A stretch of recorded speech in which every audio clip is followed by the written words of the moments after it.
Welcome to the Guild of Music Supervisors State of Music and Media Conference in the Reading Comprehension panel. We've got a bunch of composers here talking about, what is it? We're calling it, unique and authentic approaches to score and score creation, basically outside of the neoclassical realm where they're composing for different environments and different countries and different sounds. It's mostly going to be them talking about it. Let's start by introducing everyone. We've got Gavin Brivik first, right?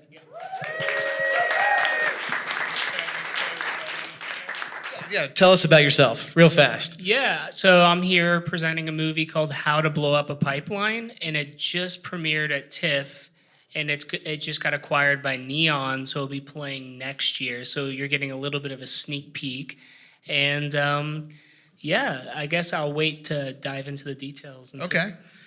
We got Austin, right? Yeah, I'm Austin Wintory. I'm half of this team. We're here with a Netflix series that just came out last week called Thai Cave Rescue, and I imagine we'll talk about it shortly. Awesome. Susie? Hi, I'm Susie Benchasil Seiter. I am a co-composer with Austin on Thai Cave Rescue. Hi, my name is Amanda Jones. I've worked on a few things, the Black Lady Sketch Show and Good Trouble, and today I'm presenting some clips from Supernatural for Disney+. Awesome. So we're outside of the realm of neoclassical. These are shows that don't sound like traditional composition or what, the layman thinks compositions are. Tell us about, getting notes from the producers. What do we want this to sound like, and how does that shape your, the instruments that you're going to use, and, what kind of notes were there? We'll start down the line again. Sure. So we were fortunate. Our entire production was completely independent, so there were no producer notes. It was purely a relationship between me and the director. And the director and I had worked together on a prior film called Cam in 2018. And I think we were very fortunate to have a lot of autonomy on the score, and to really, we didn't have any notes, so maybe it's kind of a lucky situation. It was just notes between both of us. How did you figure out what it was going to sound like? Well, we didn't. That's I'll try to make it brief, but essentially the film is about a group of environmental activists who gang together and blow up a West Texas pipeline, and it's kind of like an eco-terrorist film in the style of like an Ocean's 11 heist film, and it's like based on a lot of 70s and 80s heist films like, Michael Mann's Thief and like William Friedkin's The Sorcerer. And so it's like the initial sounds of those two movies is heavily inspired, and they were both scored by Tangerine Dream. So there's like that initial 80s, like late 70s synth sound, and I bought, I have a lot of like analog synths, and we bought emulations of the synths they used for those movies. But then I also traveled to the production of the film and sampled like a percussionist friend like banging on the actual pipeline that they shot on.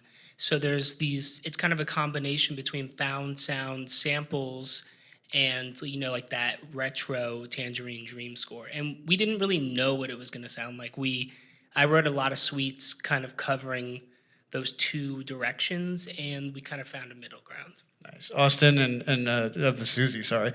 How did the sound come for Thai Cave Rescue? So did you get notes? We most certainly got notes. I definitely did not have that kind of situation, but they were. It was all very manageable.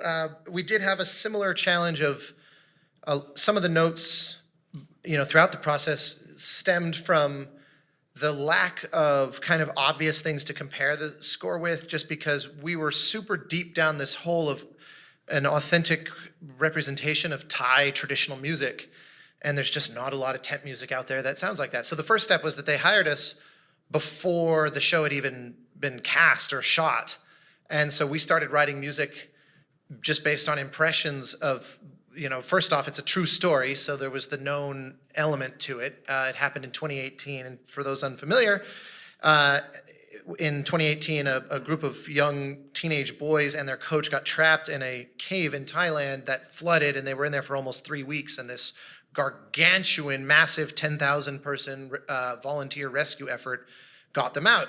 So the show is a 6-part, 6 hours detailing of that. And because the show is so Thai forward, it's in Thai with subtitles, and people only speak the language that they speak in real life, and it hews very closely to the reality. First thing the showrunner said to me, who I've known for the better part of 20 years, is, we want this to just breathe with the soul of Thailand in every way. From our casting choices, they hired all the young boy actors to play the team in Chiang Rai, the actual region of northern Thailand where the cave is. None of them have ever acted before, so it's full of these stories of how do we go to the source and really just kind of lift it up instead of putting our spin on it necessarily, or minimizing our spin on it.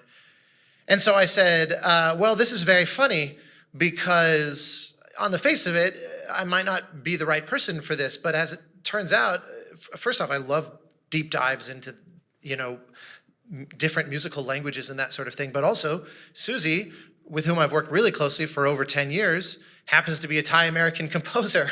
So I said, what if we co-scored it? So a lot of the early temp score, to your question, was to try to get out in front of the notes so that they would have this sound of the Thai instruments living with the orchestra in their ears for as long as possible, because we knew it was going to be a bit unusual, and kind of there would be those initial knee-jerk producer reactions of, I think I like this, but I also haven't heard exactly this before, and that makes it scary and dangerous. And like, will an audience member feel alienated, and all those kinds of typical producer concerns. So we just started writing early and often, and also recording. We were kind of recording in a semi-ongoing way as well, so that the horrible attempt at mocking up those instruments could be replaced by real ones. And you'd have like mocked up strings with live, we had dozens of different Thai instruments. So feel free to add plenty to that. I guess another part to our palette was we wanted to use Buddhist monks chanting as part of our palette and part of the music too, because monks are very much a part of Thai culture. And I remember, and that's not something that is used in traditional film score. I mean, none of the instruments really that we used are used in traditional film score. So we did have to really get everybody's ears used to hearing that kind of palette, because it's just not out there. And I know that even though we loved the chanting, and that was kind of the joke, is we wanted more chanting, it wasn't always well received, because in America, chanting is sort of associated with Gregorian chant and religion and things like that, whereas in Thai, in a Thai setting, it's actually Thailand and the culture. And so that was one thing that we sort of had to, I don't want to say battle with, but those were definitely part of our notes, is that they didn't want to get the audience and turn them off right away. So I remember, if you've watched the pilot, the original music actually has chanting right at the front of it, and we took it out, so it's just drums right now. And we bring in the chanting later, really, really low in the mix, but that was also, a note, because we didn't want the first thing, is Thai cave rescue and then chanting, and they were afraid that people were just gonna be like, no, this is a religious show, or this is something that we're not, Do you? into. I'm sorry to interrupt. Do you think that they underestimate American audiences for accepting that kind of stuff, or is that just a mistake, if you can say? I don't know. I mean, I can't really say. Do you think? I don't know. I don't know if they think that American audiences will are that concerned. As long as it sounds good. It does sound good. It is. Sounded great. Yeah, it is really, really obvious, though, and so I kind of understand their point of view in wanting to, ease you in and not necessarily be so in your face with the tie right away. I mean, I definitely think they were underestimating the audience. Because it was an opening that screamed Thailand immediately, and that was the point. It was like the whole show is a love letter to Thailand, because it's their version of the moon landing. I mean, it's one of the most amazing feats. It's one of those, we're biased. There's no hiding that, but the show is incredible at the way they show just how insane and difficult, and how at every step it could have gone so horribly wrong. And they had this amazing combination of courage and luck.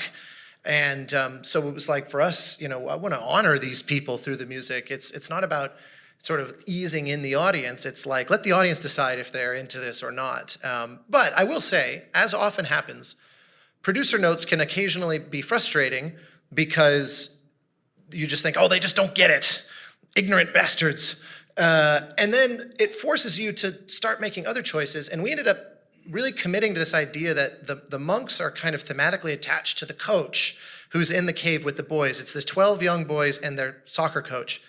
And he teaches them meditation. He had lived in a monastery learning this chanting. And so it became kind of an obvious, well, what if it sort of starts to become an extrapolation of his theme, as it were? And once we made that connection, they loved it. They totally got it. And it gave a tangible connection, and it wasn't just this amorphously Thailand concept, but it became about him and had purpose. And then it never actually got really much resistance after that. So it was one of those that actually led to an improvement, even if there was that initial knee-jerk frustration. That's a big composer win. Amanda, I'm going to go down. Tell us about Supernatural, which, by the way, everyone, we have the wrong title of the wrong show.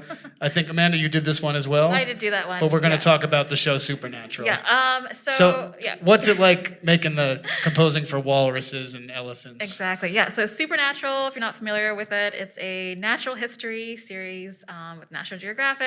It's on Disney Plus. And James Cameron team was a part of it, and narrated by Benedict Cumberbatch. So it's like this really intense project. And so they spent many years filming with these revolutionary cameras, and you're kind of witnessing wildlife in a way that you've never witnessed before.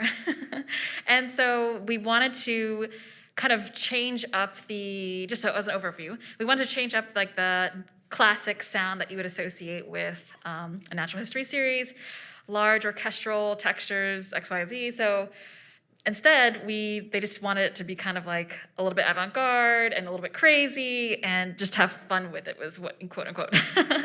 And so, so you have, in terms of notes, you have Disney Plus, you have National Geographic, and you have James Cameron team, and they're all, as a composer, you're quickly trying to identify like the hierarchy of like whose notes shall I, work through first, and then like 1A, 1B, etc. So you quickly have to just like figure that out.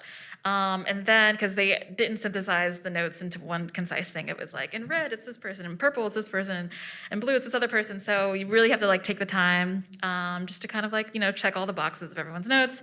But in terms of the creative, we were always trying to like ascribe like a really cool sound to a particular animal. For example, elephant seals. I hired this like bass vocalist, and I had him sing the lowest note he could sing, create this really cool texture, like mic'd him in a certain way where you got a lot of like cool guttural, textures, his spit coming out of his mouth, and like, the note itself.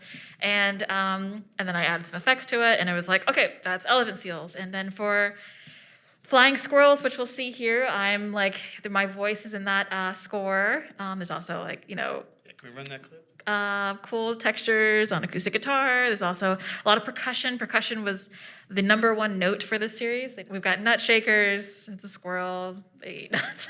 So I was like, we got to do the nut shakers. There's also, like cajon is in there. Lots of different type of percussion. What I was mentioning before this, we could use percussion from all over the world. It didn't necessarily have to be signature to that space or location. So like any instrument that I could think of I could use in a given scene, which is really cool. A lot of creative freedom, which is really crazy, but really fun. And, they just wanted a palette that was like, something they'd never heard before in the natural history space. And I think we got it. Yeah. That's really good. One of the samples that's used in both of those is sand, like desert sand being poured like on sheet metal, and then we use like a filter, so it's kind of like these high-end waves. It's kind of hard to hear everything. I wish I could like solo out elements, but they're in there, you know. Does everybody have a composer? You got to have a good engineer, or you're the engineer, right? If you're doing that kind of stuff. Oh yeah, and I did work with like a sound designer that specifically works with just composers. Like his prior work is with like Sigur Rós and Ben Frost, and he did the Good Time and Uncut Gems score, and so he specializes in kind of like modular electronic sampling. He also did Johan Johansson's stuff. So like I was really lucky to just get him for like 3 days, and he generated just like essentially just sent me like 6-minute long improvisations just running like a sand sample through a synth, and it was like absurd sounds that no producer, no matter what, maybe like David Lynch, but it's like nobody's like gonna throw that sound in the score. So I had to kind of find an accessible way to blend them with that like Tangerine Dream style synth. Susie, did you do any on-location recording for the music at all, or environmental? Most of our like the stuff that we did was just learning the instruments. We would learn a folk song and then learn in class at UCLA how to play it on 4 different instruments. But we got the professionals, to do the recording. You saw the scenes in Thailand where Austin went over to record a band. And then we also had Dr. Supina Adler, who was our professor. She just has all those instruments. So we did sample a lot from her. She would just play a lot of stuff, and then we would take the audio and put it into our sequences and use that.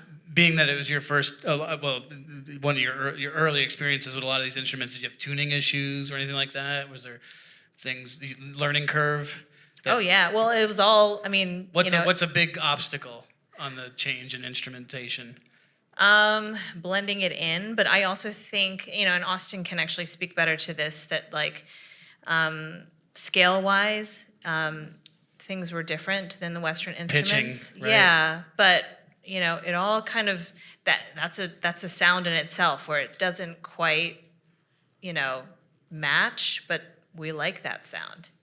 Yeah, the Thai traditional scale is kind of certain notes within their scales are very similar to ours, and then there's others that are really different. And so we did everything from, true pure Thai tuning where you would just get these rubs that are really delicious. And then there were a few times where, it was maybe distracting in the scene. Like sometimes it helped the scene, and then other times we would retune the instruments. And that was itself, one of them in particular was such a cool process. This kind of marimba-like instrument called a renat tum, where the way it literally looks like a marimba, except that instead of the bars mounted on like a resonator with these big tubes like you would see on a marimba or like a vibraphone kind of setup, it's like a bridge. It's hung by strings and it's floating above what almost looks like a giant boat. And so they would take it off and flip it upside down, and you discovered on the bottom of each one were these little nubs of this material that was kind of like a mixture of metal, like nickel or something, with wax. And so I said to the guy, I think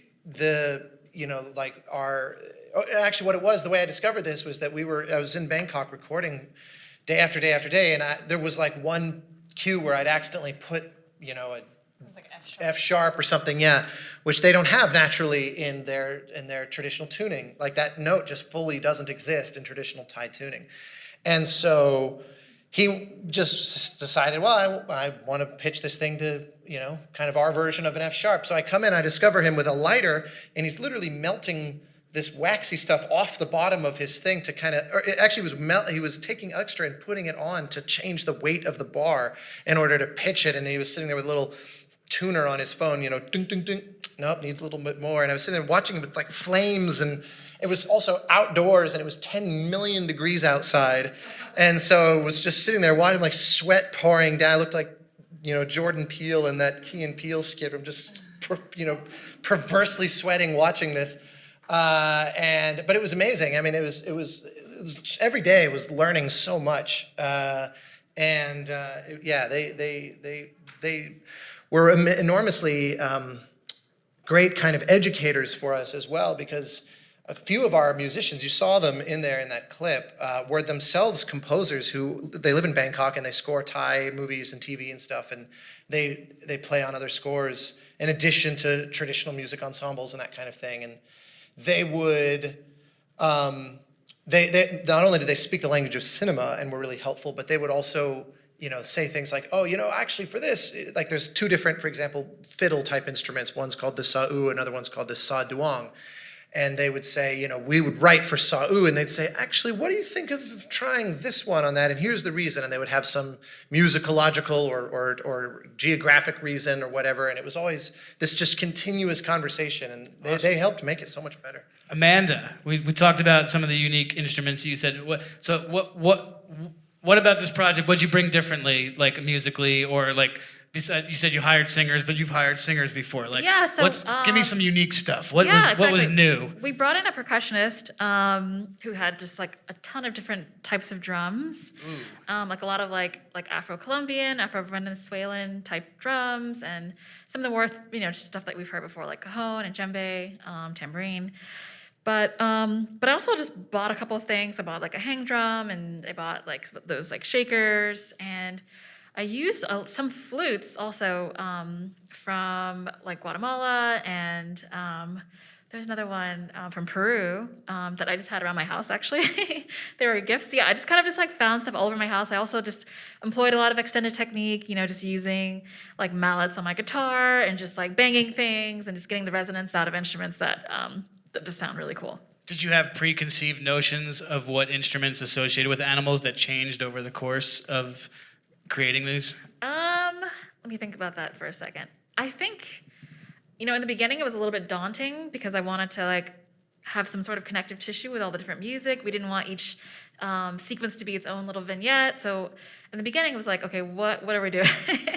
But then ultimately, as we were kind of like creating this palette for the show, we identified like anything underwater kind of has like this kind of surreal, synthy ambient sort of feel. Anything on land has more of like a percussive feel, but it was pretty wide open outside of that. We could kind of just like go for it and just have fun. You really had a lot of freedom on this one. A lot of creative freedom, and did you play guitar? I did. Some yeah. hot leads. Is there a hot lead section? Not so. It's mostly textural, so it's all about texture and just like I didn't know how far you went. and just creating like a palette, really, and. Because, the dialogue was like first and foremost, and then the sounds of the animals was also like, that was really important to be able to just hear the animal and how they're, interacting in their environment. And then the music was there just to like support it. But we wanted it to just sound a little bit different, not just to be like a bed. It could be its own thing. As long as it was different enough from the animal and the frequencies the animals created, yeah. What was your favorite animal? Can you say? Will you say? Well, actually, it's one of the clips that we have. It's vampire spiders and mosquitoes. That was a really fun one. Yeah. Like the biggest note was like, okay, yeah, we have all these, horrifying animals throughout this series, but it is a Disney show, so it needs to be fun sometimes too. So just like that balance of like levity and like it's scary and levity and scary. So yeah, back and forth. That was quite a thing to do. Cool. Awesome. We're back to, oh God, why can't I remember anybody's name, Gavin? All right. I'm just checking us for time here. Okay, good. What else are we talking about? I missed out. I got so consumed with the spider. I'm sorry. Yeah, I probably should have said I'm arachnophobic. I don't think Wow. It's all right. I am too, but their eyes are so cute. It would have been hard to score that. Did you have any spiders encountered on the pipeline? I'm sure. You avoided it. I was actually really surprised how like cold it was. Like even during the summer, like it was, at night it was just insanely cold, the desert climate. So, but I'm sure there were many spiders. I just luckily avoided them. Nice. Any other ending notes for the production? I mean, I think we're going to do Q&A. I don't know how. We need 5 minutes for Q&A. We can still keep talking. Do we have more clips? I didn't realize we'd go through them that fast. That's the only one I brought, sadly. But yeah. Let's see, what else can we talk about? I'm like running out of stuff. We're talking about tell us anything you want about your programs. Got anything coming up? Anybody got anything coming up you're excited about? New compositions? New challenges? What's going on after Thai Cave Rescue? Oh, well, there's a bunch of stuff, and it was funny because we've been working together for a long time as a composer-orchestrator duo, and so it was actually quite a fun. Like a lot of people have asked us about how the division of labor worked, because neither of us had ever done anything like this, and I certainly had never co-written anything in quite this way. So it was fun because we would share everything back and forth, but even in the middle of it, we would have to pause. Like I did a video game 10 years ago that came out and it was having its 10th anniversary this year. So kind of in the middle of while they were shooting the show, give or take a year ago, it was like, hey, by the way, do you mind if we just really quickly whip out this album as a 10th anniversary surprise for this game? So it was kind of a year of, probably closer to 2 years of like really relentlessly nonstop for both of us on this and a few other projects. But it was fun because then, like for anybody that's a composer, are any of you here composers out of curiosity? I would hope that I usually a lot ask. of majority. Okay, amazing, yeah. Because if anybody, I'd always been very hesitant about the idea of a co-score because I tend to be a little bit of a, we work, I think, in many ways very similarly, where it's a bit of a kind of a mad scientist sort of energy sometimes, just trying to come up with something that feels different. And it's hard to figure out how to share that with somebody. It's hard to figure out how to not kind of go down a rabbit hole and then feel like, now this person's kind of changing everything. And so we both just kind of had this like, okay, there's no egos here, there's no rules. Every cue in the show has to be touched by both of us. We won't send things to the producers until we've had a chance to talk them over, even if it's an inconsequential 5-second stinger transition cue.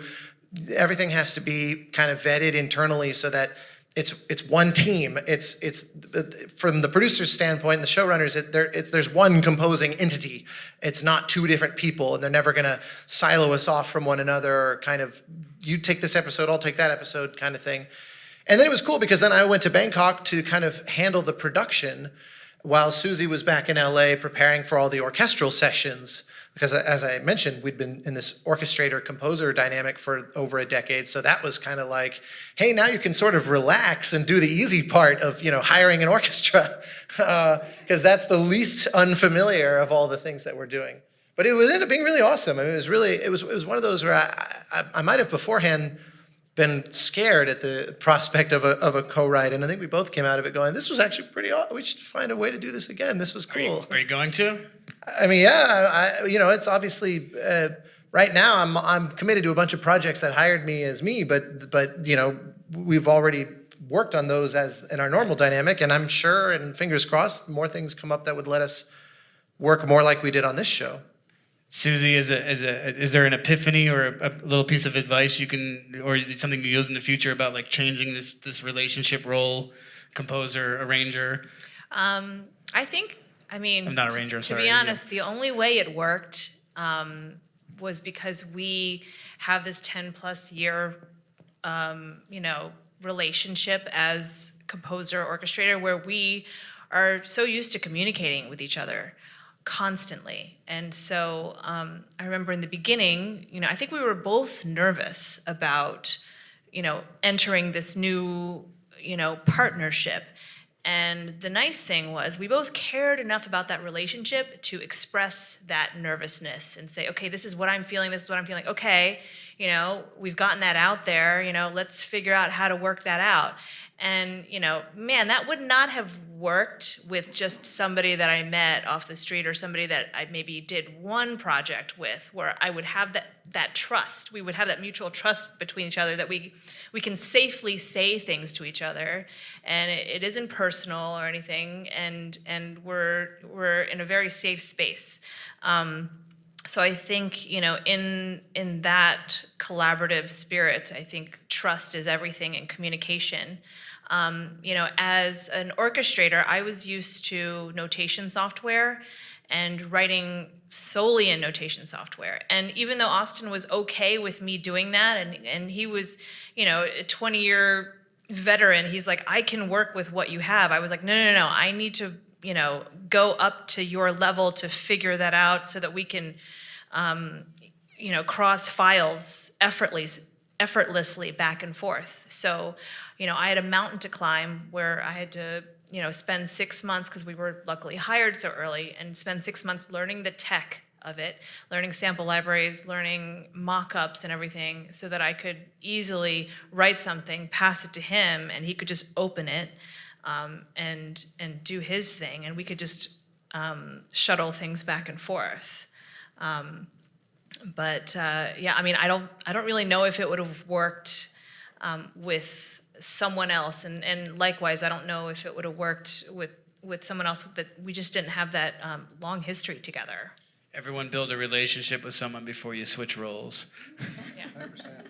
Amanda, did you have any epiphanies? You learn anything different about composing on this adventure? I feel like this project was kind of like a culmination of a lot of things I learned along the way, and so it was pretty smooth sailing. Dream gig? Was this a dream gig? Yeah, definitely a dream gig. right. I've always wanted to do a natural history series, and so I was obsessed with like Planet Earth and Blue Planet, and so doing something like this at this scale was like a dream come true, absolutely. Is there a new sound that you were like, oh, I'm going to use this in something else in the future? Something you like fell in love with, a tone? Oh gosh. I'm not so sure. Everything's so specific to each project. Well, yeah. Yeah. But A new piece of gear. yeah, same thing. All right. No secrets here.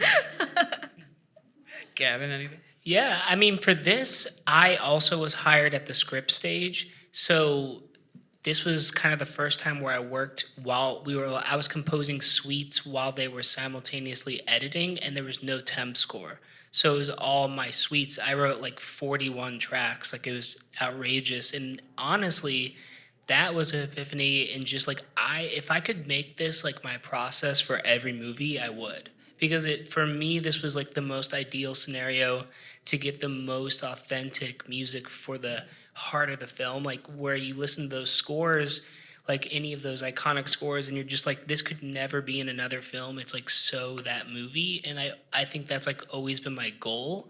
And I think for me personally, I needed this kind of time and like this working process. And obviously it was a dream gig for me, so I don't know if I can rely on that to be like an ongoing process, but if I could, I would. Awesome. So I think we have 5 minutes left. I want to open it up for some questions from the audience. Anybody?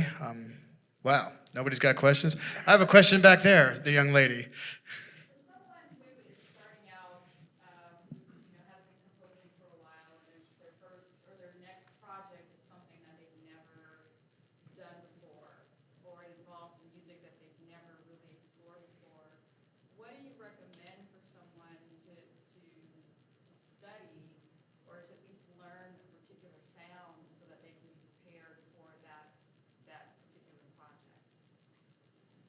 Susie, you guys took the class. You want to talk on that? Yeah, I mean, I would just research and learn as much as you can. People are really giving, I think. When I was learning to write, I have, relationships with dozens of composers, so I didn't rely on one. When I didn't know how to do something, I would just just call different people, down the line to see who was available and be like, hey, I don't know how to sync this to picture, or I don't know how to do this. We relied on our ethnomusicologist, and she was very gracious with her time. So I guess my advice is it doesn't hurt to ask. There are a lot of really kind people out there and knowledgeable people. Nobody knows everything, so I guess as a community, you can learn from each other. Can I ask a follow-up? I think so. I'm from the music supervisor community, and so there's a project that I'm working on that I haven't really explored that particular music before. I would either listen to different albums or find maybe a similar show or film that has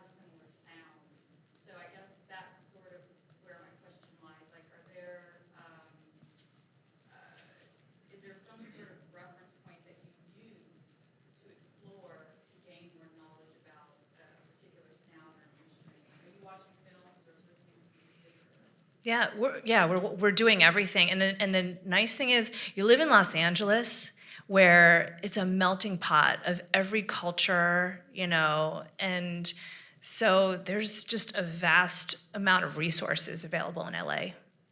Yeah, I can add to that I would put on these. I'd go on YouTube and find these 3 and 4 hour like Thai classical music videos and playlists and things, and just loop them. I would ride my bike around North Hollywood with it in my headphones for hours, and then we would ask someone, what do you know about the history of this particular instrument? And they'd say, oh, actually, talk to this person, and that person would send you all these, really obscure recordings or like videos. You go on YouTube and it's all in Thai, so you don't even have to like pull the description into Google Translate to get this crude approximate, and there's like 6 views on this video because it's some concert from like Chiang Rai from 12 years ago that someone filmed on a, BlackBerry. But it's like, that's the place to hear that instrument. That's the one video on YouTube of that, like, and it was just these people who once you talk to one person and you kind of crack the shell of that network, it tends to we just got tossed around and amongst tons of different musicians who lived and breathed this stuff. The question back there, black shirt. How different is it working for film and television as opposed to the gaming world? Is it like completely different skill sets, or is there a relationship? Has anyone done games besides Austin? Are you going to be the only one answering? I'll be brief so as to not hog the mic here, but it is quite different. Like, for example, what we talk about as a luxury to be in early in film and TV is relatively standard in games. I mean, the number of games that I've worked on where I was on it for 3 or 4 years is nearly all of them that I've done. And so just even that baseline assumption changes a lot. It's, when a movie hires and they say, how much time do you have before you're going to need this delivered? And they go, oh, good news, we have a lot of time, like maybe 11 weeks. You think, oh, what a luxury. And then on a game, like if someone called me today, they would probably be talking about a 2025 release, and that's normal.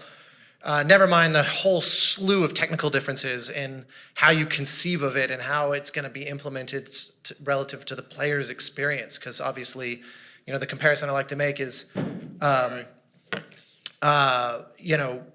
TV show and a film mechanically operate the same. You hit play and it goes until it runs out of things to show you.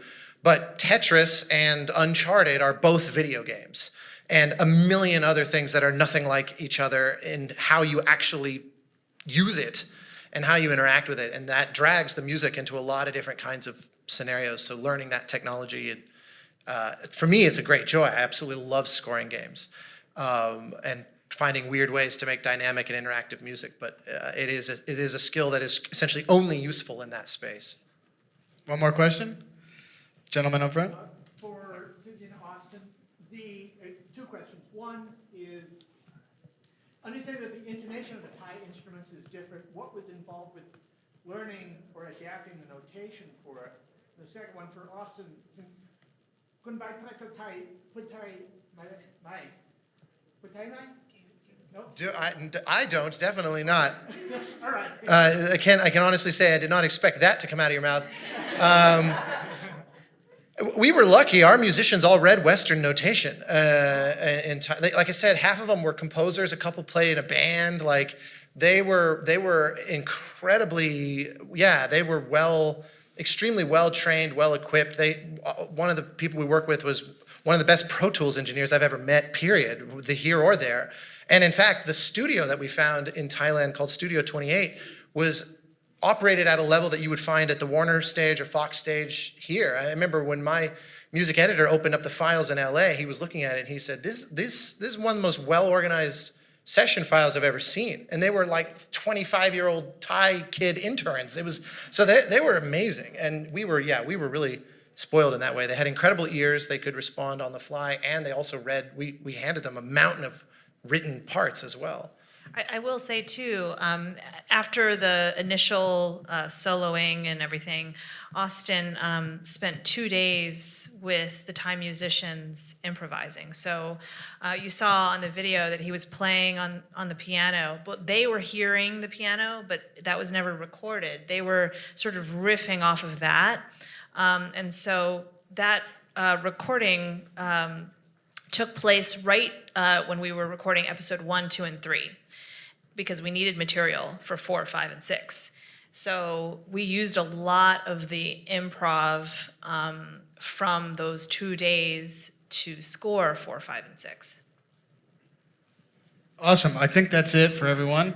Thanks for coming to Thank you. Reading Composition. Make sure you see all their properties. How to Blow Up a Pipeline coming 2024? 2023. Oh, late 2023. A little Early late. Oh, 2023. sorry. This guy knows more than I do.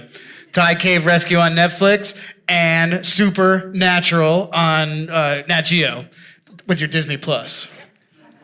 Thank you, everybody.